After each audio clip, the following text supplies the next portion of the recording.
اور جس دن قیامت برپا ہوگی اس روز وہ الگ الگ فرقے ہو جائیں گے.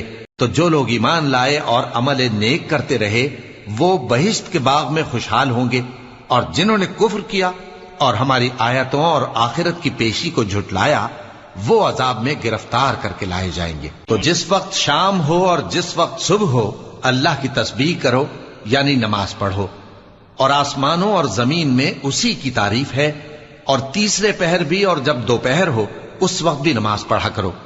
وہی زندہ کو مردے سے نکالتا ہے اور وہی مردے کو زندہ سے نکالتا ہے، اور وہی زمین کو اس کے مرنے کے بعد زندہ کرتا ہے، اور اسی طرح تم دوبارہ زمین میں سے نکالے جاؤ گے. اور اسی کی نشانیوں میں سے ہے کہ اس نے تمہیں مٹی سے پیدا کیا، پھر اب تم انسان ہو کر جا بجا پھیل رہے ہو. اور اسی کی نشانیوں میں سے ہے کہ اس نے تمہارے لیے تمہاری ہی جنس کی عورتیں پیدا کی تاکہ ان کی طرف مائل ہو کر آرام